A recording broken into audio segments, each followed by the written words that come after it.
Welcome, Mr. Danley. Thank you, committee members. You have 3 minutes. Appreciate the time.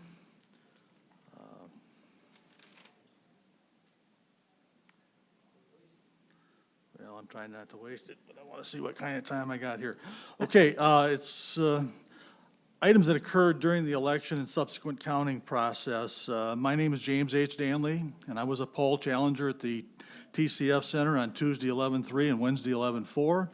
I've signed and submitted a 13-page affidavit to those items which I witnessed personally. The following are only a few of the most egregious items witnessed. I was not allowed to perform my job, and from what I observed, were any of the GOP challengers in accordance with Michigan laws. We were constantly prevented from getting close enough to see what was going on with the respect to the ballots.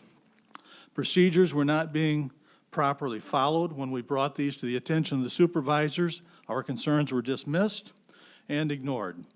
We observed ballots being backdated from 11/4 to 11/2, and data being entered into the computers for these mail-in ballots. Poll workers were entering ballot information from new mail-in ballots, including dates of birth of 1/1/1900, into the electronic poll books and processing those ballots for tabulation. The information wasn't in either the electronic poll book or the paper supplement book prior to that. There's been lots and lots of reports after the election counting process. First of all, I did email a copy of what I'm reading from to each of the Republican senators and the House of Representative members.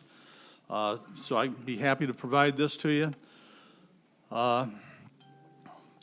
Dead people were voting. I sent a website to that effect, and the list that they had up to that date was 17,327 randomly checked Michigan voters that were registered for voting and were above the age of 80. Every name on this list has voted in the 2020 election. Check for yourself, and has also been found in one or more of the obituaries online.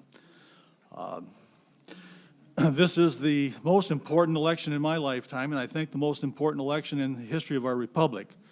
Every legislator, whether seated in the House or the Senate, whether Democrat or Republican, took an oath to defend the U.S. and state constitutions of the U.S. and Michigan against enemies both foreign and domestic. Time is of the essence, and now is the time to fulfill that oath.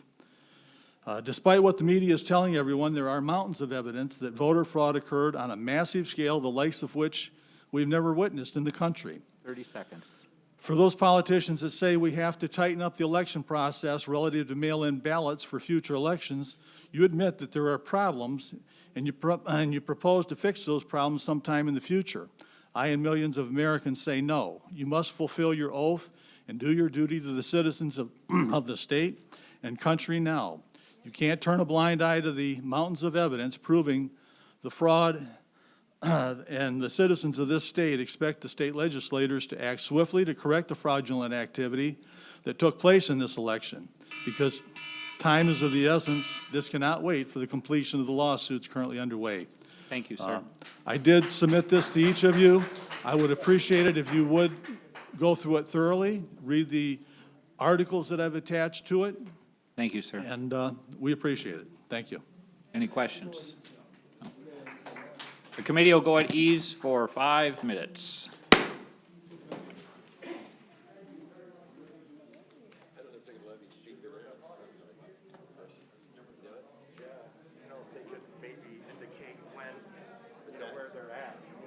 They're not giving you details. I mean, they really aren't. The problem is they don't know about the other side. They only know about the video. They're not even talking about the other stuff. When can they come down?